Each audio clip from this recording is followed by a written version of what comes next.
We're going to close today's discussions, debates with a great panel. And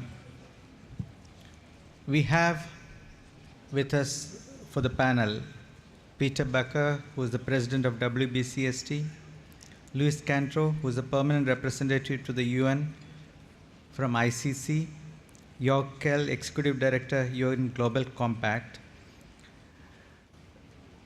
As you know, BASD is set up or sponsored. Main sponsors are WBCST, ICC, and UN Global Compact.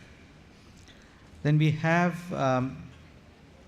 with us Jochen Zeitz, CEO of Sports and Lifestyle Division and Chairman of the Board of Puma.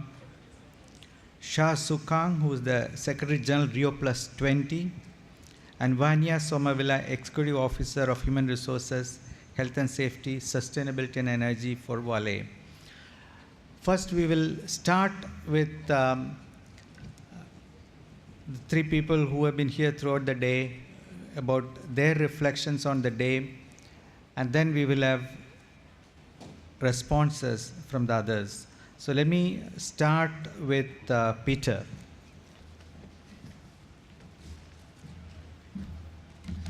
Thank you, Chris.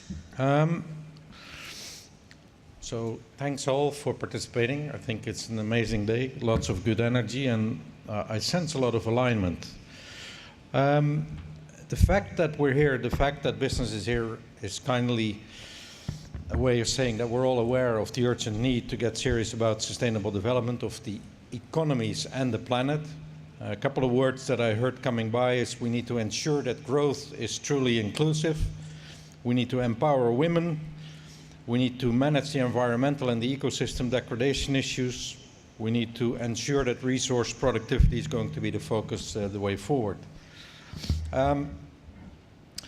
We, as business, in the run-up to Rio, have published over 300 commitments. If you look at the duplications, and Georg is doing the bookkeeping at this point in time, without duplications, still over 200 of commitments have been pushed in of large global companies. So that's a real sign of willingness to action. But I think we also commonly agree here that more is needed faster. So how do we scale up? And discussions were held this morning in a number of sectors. I've seen some of the summaries, not all, but basically what was said in those summaries is the sectorial approach is the best way for bottom-up development of best practice. Within sectors, we should jointly develop methodologies and measurement. We should agree the best practices and make these standards for all the players in the sectors. We should share between sectors these best practices so that other sectors can learn from that. And sectors have real opportunities to do joint communication, advocacy, and capacity building. The cross-sectorial sessions were held this afternoon. I've not seen any summaries, of course, of that yet. They will only come in later tonight. But messages I've been picking up is that if we want to measure sustainability, we should do it throughout the value chain, both up and down, and that automatically means cross-sectorial. One particular item came out of the transport discussion this morning, that if you want to develop sustainable transport systems, then you need a local, national, and regional approach with intermodal mobility, and that by definition is cross-sectorial as well. Discussions around government, strong statements were made that subsidizing fossil fuels should and can be stopped immediately. Why should we continue to do that? The dialogue with business around SDGs is required to ensure we can break those down in actionable targets and projects that business can then take forward and implement. And cities are seen as the most promising platforms for implementation, given that there we will find mayors and or train mayors. I think I've heard somebody say this afternoon that will get it. The question is, how do we involve more companies? Because our chairman said in his introduction this afternoon that maybe 10 or 20% of the business is represented in rooms like this. 80% is still not on. So how do we do more of that? And I think the key answer there is going to be putting a value and a price on natural and social capital. And whether we call that natural capital accounting or pricing of externalities or developing of the integrated reporting system, that's going to be the way forward.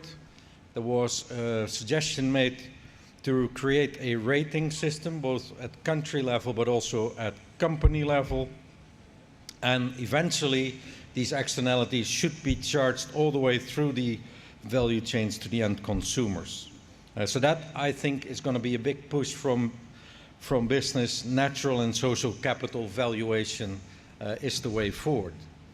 In order to get more businesses involved, we should use social networks to create a virus.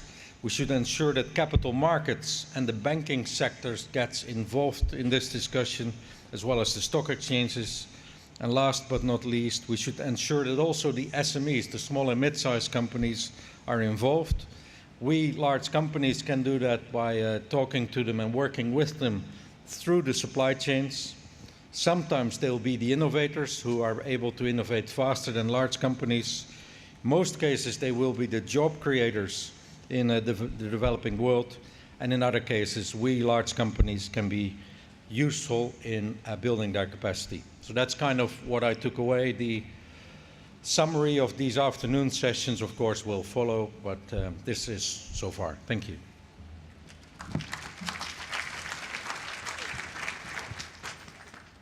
Thank you, Peter. And you can see a lot of involvement and a lot of good recommendations.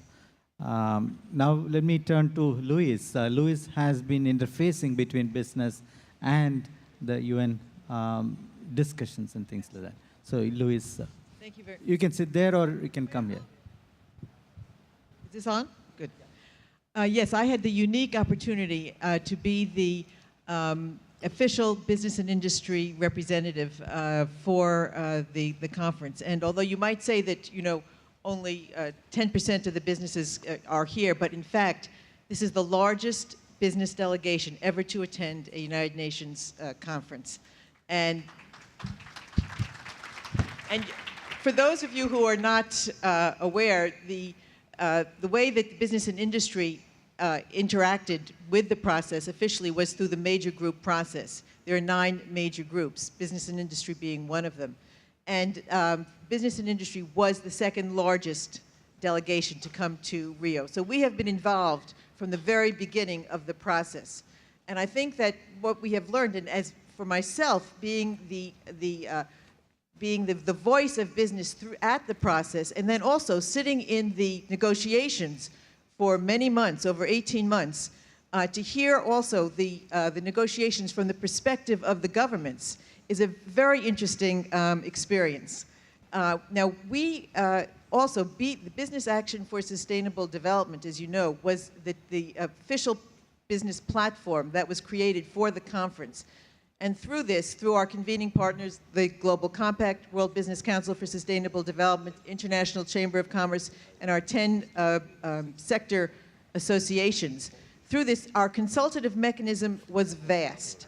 And in the same way that the governments were negotiating various positions, I can tell you, within the business community, we were negotiating and spending hours just coming up with the positions that we wanted to take on the various topics. This conference, in many ways, is a conference of firsts. It was the first time that business and industry actually was able to present their views at a very early stage. The United Nations asked for the views of non-governmental stakeholders from the very beginning on the zero draft of the outcome document. We consulted and we made our recommendations, and then we followed the process all the way through. You may have heard right now also that as of 12:30 we have an outcome document. So I think that I'm hopeful that many of us will be happy. What we've also heard, of course, is that business needs to take the lead. And we are taking the lead. We are all here in force and showing what business can do in a positive way. But we're also here because we understand that we need governments too. We need governments to create the right enabling environments. We also need the United Nations. We need the United Nations to be able to create that platform. We all understand that no one single actor in society is going to be able to address these issues of sustainable development, and we need the convening power of the United Nations. Thank you. Thank you, Louis. Let me now turn to Jörg. You have now interacted with various business leaders and other stakeholders over the last 4 days, actually, now. So, Jörg, Yeah, thank you, Chris. And very briefly, I'm extremely delighted that the Global Compact has been a partner with WBCSD and ICC to undertake the BSD and the 3 days we had prior, the Corporate Sustainability Forum.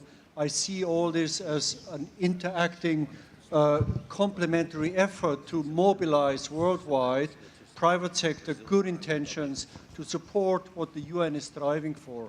And here I have the following observations to make. It's actually truly exciting that more and more business leaders understand that the UN goals and principles matter, that it matters that we cooperate, collaborate, that it matters that we are stewards of the planet, that we take care of the people, and that we invest in what connects us and thereby counter in what divides us. It's extremely wonderful to see you, business leader, engaging in these debates and aligning your strategy and operations with these goals. I truly also believe, like my colleagues, that for business now to step up and to scale up is essential because the entire political and market system depends on your physical investment, but also on your goodwill investments to make markets work, societies inclusive, and to tackle the remaining big challenges. And one big reminder I take away from all the debates, it's also and above all about the social and governance issues, not just but also about environmental issues. I heard many times in the preceding days and today that good governance, clear signals, anti-corruption is essential for good practices to grow and for opportunities to be extended.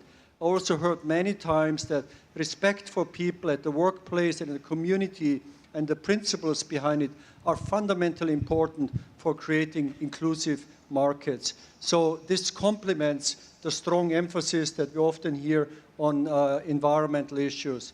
And the Secretary General's initiative on sustainable energy for all embodies all these three components. Access to energy to give people hope and light and an opportunity to have education and health access, efficiency to improve how we manage resources, and a shift towards clean, greener energy production, which is the paradigm towards green. You can look at sustainable energy for all as incorporating all these three aspirations. And I believe corporate sustainability that is truly based also on what I like to believe, universal principles, is a way for business to build a marketplace that is inclusive and sustainable. And here, the really exciting news out of Rio is, I think it's a turning point because corporate sustainability is going mainstream, it is growing worldwide, it is embedded in cultures and languages all around the world, it is taking on self-sustained growing activities, bottom-up, top-down, network-based solutions, sectoral ones, issue-specific ones. A huge, rich portfolio of concrete actions is coming out, and we're very proud with our partners to demonstrate shortly the full comprehensive overview of the actions. And this is not just individual actions, it is shared investments into the future we want. And I'm so grateful to all of you, we all are, and my sincere congratulations. Thank you very much. Thank you. Thank you, Jörg. Next, let me turn to Vanya. Vale has been instrumental in doing this actually here in Rio, and you are also part of WBCSD. You are part of the local WBCSD arm. So, Vanya, your comments from today's session. Thank you for the opportunity to sharing our views here. I have from what I've learned today, I have bad news. The bad news is that we have failed to deliver a better world since Rio 92, Echo 92.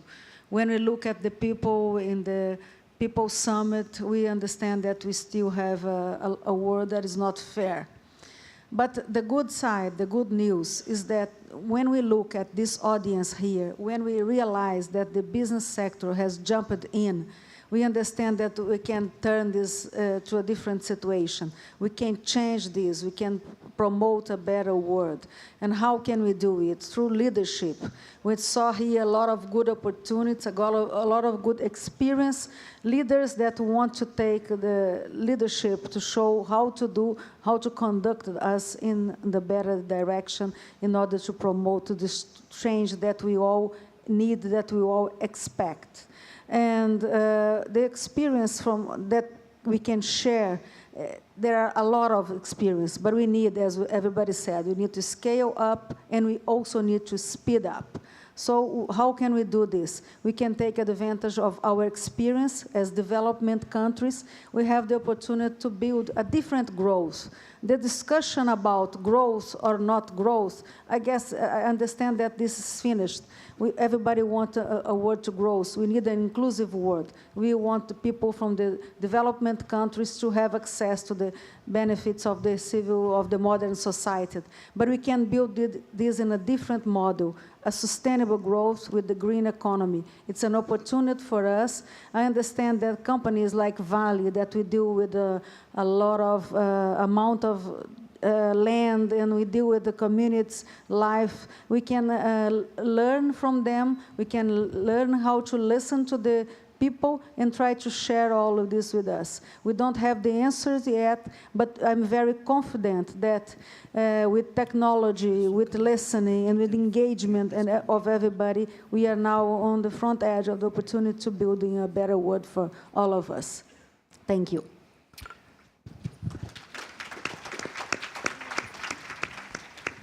Thank you, Wan Yan. Now, the Rio Plus 20 process is just going on, but we have the Secretary General of Rio Plus 20 here, Mr. Shah Sukang. That shows that he also wants to make sure that business voice is heard and business is part of the process. We really thank you for being present here and would like to now listen to you to get your reaction or what you would like business to do more. Well, thank you. As a typical bureaucrat from UN system, I prepared many pages of speeches.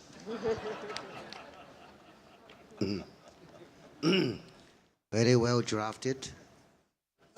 That will keep you sleepy. So I decided not to use it.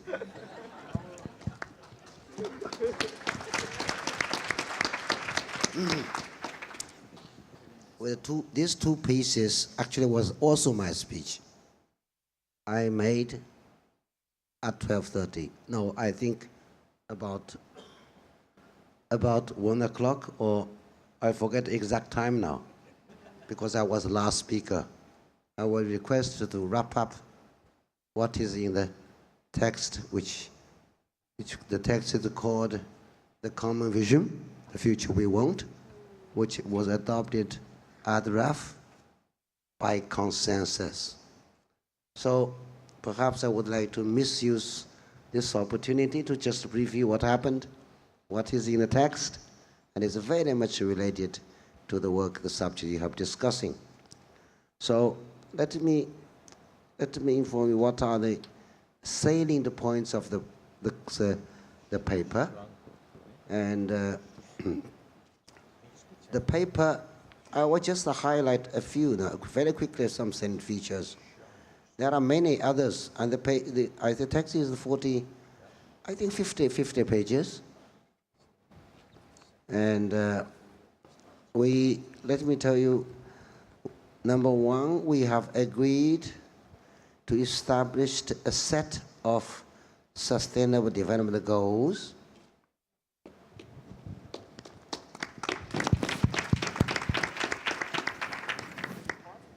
and agreed on a process to do so. Yeah. Of course, it will take me hours to explain the background and negotiation process, and you can imagine. But anyway, managed it. Even until last night, it was the hottest issue. Now, we have also agreed on the path-breaking chapter on the green economy as an important tool for sustained development. For the first time, the United Nations agreed to a consensus language on the green economy. And this particular part of the text also advocated for some kind of green economy roadmap and also a manual policy options, as well as toolkits on exchanges or experience and lessons, and some platform for people to talk to each other. This is a really, I call it path-breaking chapter. As Conference Secretary General for the last 2 years, we spent almost 1.5 years debating on definition of green economy. Now we have agreed. That's a huge victory. I think so. Now, this is second. We have also agreed to establish a high-level political forum which will energize the follow-up of Rio+20. Of course, there are many things, the Rio+20 has only 2 themes. One is on green economy, blah, blah, blah, blah, green economy in the context of sustainable development and poverty eradication. Who can tell me what it is, right? No. It's green economy for short, anyway. So this is a decision, a high-level political forum, and there will a lot of work to do. There's a long paragraph of what the forum should do. There is a mandate there. And we have also agreed to strengthen UNEP with specific mandates beginning from A to H. It's all there. And we have agreed to enhance the engagement of the private sector and partnership. Yes. And, it's a long paragraph. Everybody during the debate, discussions, almost all the people emphasize the role of business and industry, one of the 9 major groups. And we have invited, for example, the private sector to make, I quote, corporate responsibility reporting a part of their responsibility. I don't know whether you like it or not, but anyway, that's the request from member states. You have no way. You know the ways how to deal with them, right? And we have agreed to start a process and to go beyond the GDP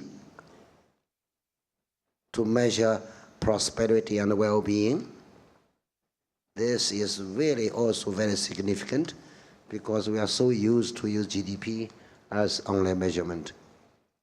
And among most important of all, we have agreed to establish mechanism to ensure the focus on the means of implementation, especially of finance and technology, because how important the issues are, and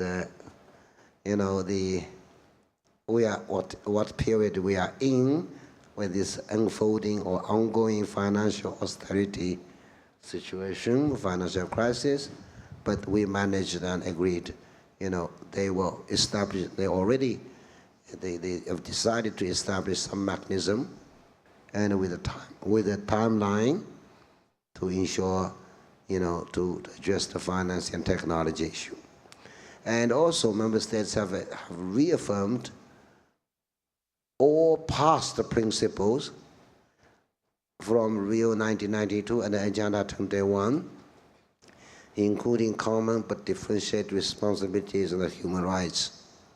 Well, it sounds ridiculous because the mandate of the conference is to renew the commitment, but there is a background here because all people say, keep telling that, 20 years, a lot of changes taking place, perhaps those principles and agenda have gone outdated, right? But this time after, this is the make it to break issue, according to myself. Okay, we succeeded, and everybody agreed to reiterate all the principles, certainly including human rights, good governance, anti-corruption, and together with common but differentiated responsibilities. I think there are two places where this principle was singled out. Developing countries are happy about it, and we have agreed, we have reaffirmed the political commitment to sustain development and the future we want. That sounds general, but a lot of text on that. And we have also adopted, let me tell you, a 10-year framework of sustainable consumption and production. And we have also made significant advances in sectorial and cross-sectorial issues, including energy, oceans, there's a long list. I can tell you only 26 priority areas. This looks like mini Agenda 21. I strongly suggest you to have a good look at them. And we have recognized the importance of voluntary commitments and called for a registry of voluntary commitments. And I made repeated announcement on this. And we have posted on the website suggested format to register all the voluntary commitments initiatives. And I hope that you, the prominent representatives of business industry, will take good advantage of that. People have they have reasons to know what you have promised to do. It's good for you, I think, for everyone. So, and also the role of civil society and major groups has been emphasized as never before. And the role of science in the service of policy for sustainable development is another strong achievement. So here I'm sure that you're not entirely happy about your engagement, particularly in the negotiations, but we tried our level best, and you have seen the increased engagement, involvement of all stakeholders, including business industry. So I'm pretty confident if all those actions are implemented and if all the follow-up measures are taken, it will indeed make a tremendous difference in generating positive global change. At least, once endorsed in 3 days, will keep you busy for at least 10 to 15, 20 years. So in that sense, we are also helping addressing the unemployment issue. Thank you very much.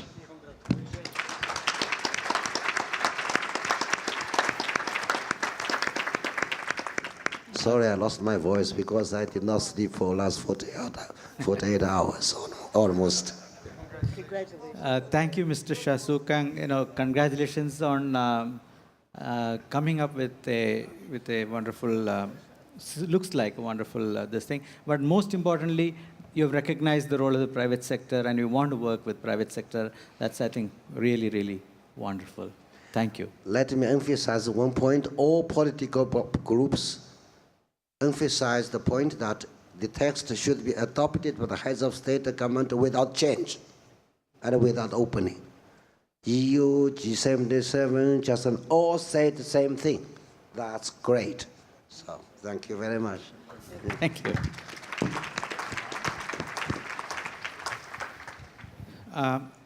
As our final speaker, we welcome one of the fearless leaders in corporate sustainability, Jochen Zeitz of Puma, to share his thoughts on this occasion. Mr. Shushang, I also, as a good, efficient German businessman, prepared a speech, but because you used the joke of tearing it up, I'm going to use my speech, if you don't mind. I was actually asked to wrap up today, but Peter was so efficient to actually do that, so I'm going to improvise a little bit. I actually noticed, being here for lunch, that Brazilian hydropower is really efficient to make you freeze in summer when it's 30 degrees out there. And I was sitting on my hands all over the whole lunch, and people were thinking what I was doing with my hands. Anyway, we may want to work on that next time around.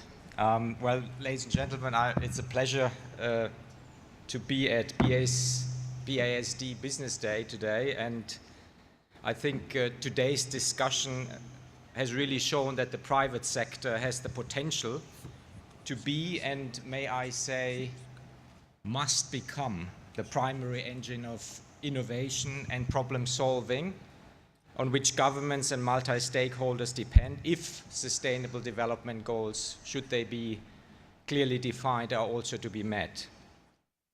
And let's be honest and transparent here. Business influences, and as we all very well know, proactively lobbies governments. And we need business to step up and take responsibility to push governments forward on positive policy, regardless of what is coming out of Rio+20. Because I think nothing can be gained from the current race to what I call the financial top if it is coupled with a race to the environmental and social bottom. And we must not just look to benefit our bottom line, but rather the triple bottom line in the long run. I think what we've seen today, there's a lot of good news. We've seen how private sector, how we so often maligned for the profit motive, have the potential to respond faster than many governments to the call for greener and more sustainable business solutions. So, is it not also our responsibility and obligation as humans and as businesses to become accountable, ethical, and responsible to our environment and to contribute to the greater good? In these occasions, I often use a quote of Jean-Paul Sartre, who I think said it perfectly. Once we know and are aware, we are responsible for our action and our inaction. We can do something about it or not. Either way, we're still responsible. And in this respect, I think today we've heard of many achievements by individuals and teams from the private sector. And I'm not going to summarize them all because Peter has already highlighted them.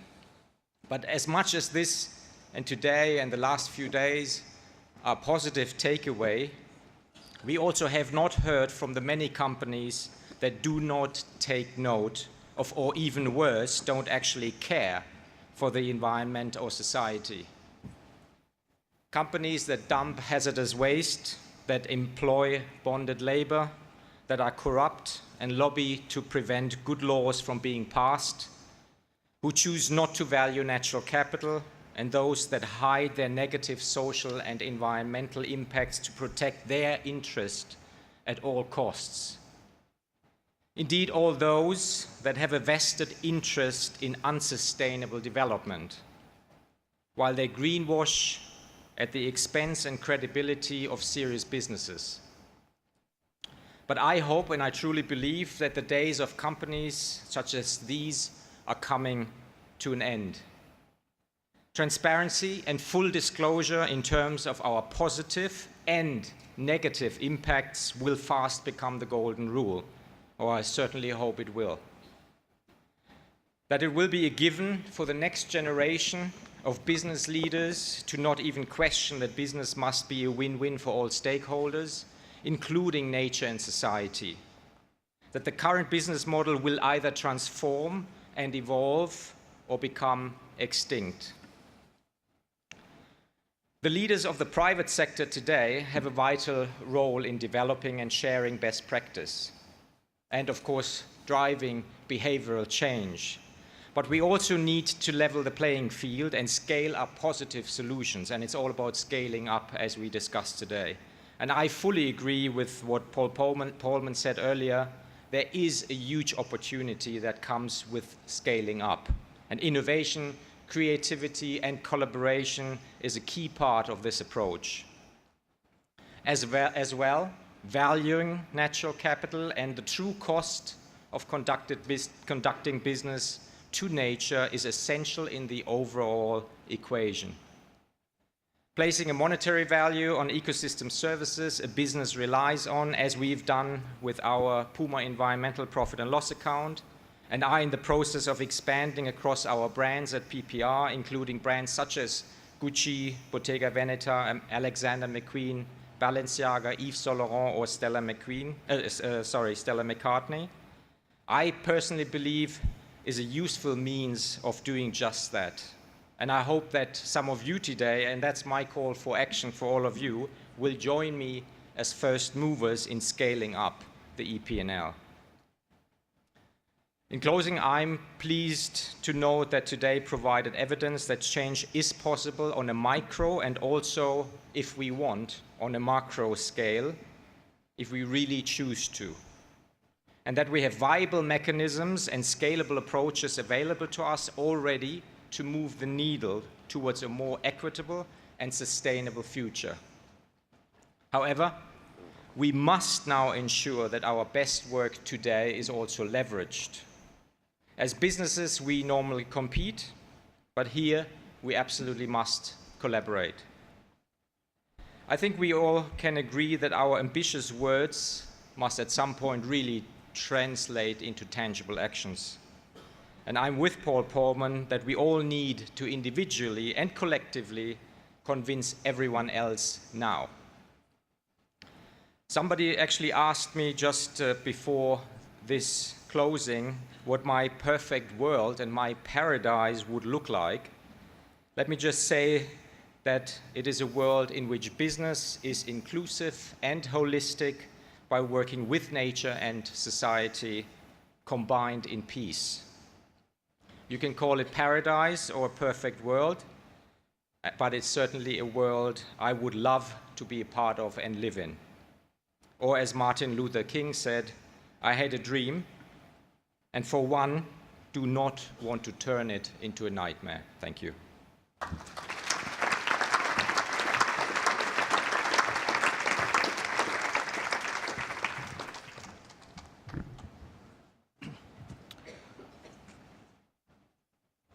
Thank you, Jochen, on those wonderful words. As we close today,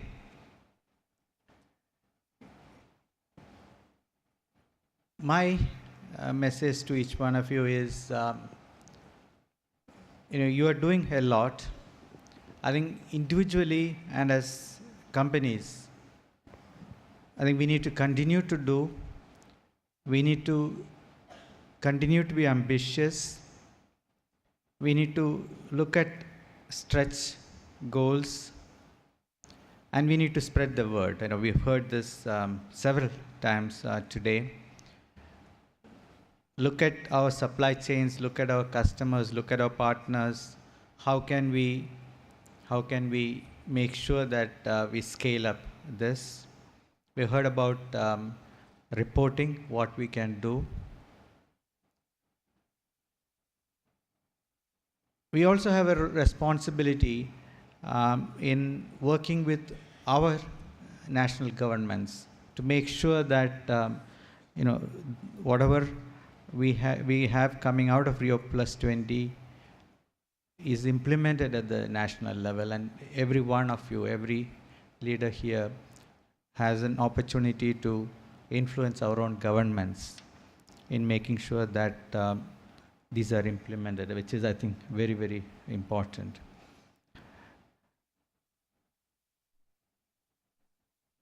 Wonderful energy today, wonderful participation. I think it's great that we were able to get together, and unprecedented participation from business. That shows that this movement is growing. I think that's a very positive message from here. So before closing, let me recognize our sponsors, some of the world's leading companies in terms of their own Sustainability and Contributions to Sustainable Development, Braskem, Eni, Fibria, Infosys, Novozymes, PepsiCo, PwC, Siemens, Unilever, and Vale. Their support and continuing leadership will help us scale up sustainable development. Also, BASD is a partnership, and let me recognize all the partners: Aquafed, the Air Transport Action Group, CropLife International, the Cement Sustainability Initiative CSI, the Digital Energy and Sustainable Solutions Campaign, the International Aluminium Institute, the International Chamber of Commerce ICC, the International Council of Chemical Associations, the International Council on Mining and Metals, IPIECA, the Global Oil and Gas Industry Association, the United Nations Global Compact, World Business Council for Sustainable Development, WBCSD, and World Steel Association. Thank you all for participating, and please join us for the reception that follows. Thank you.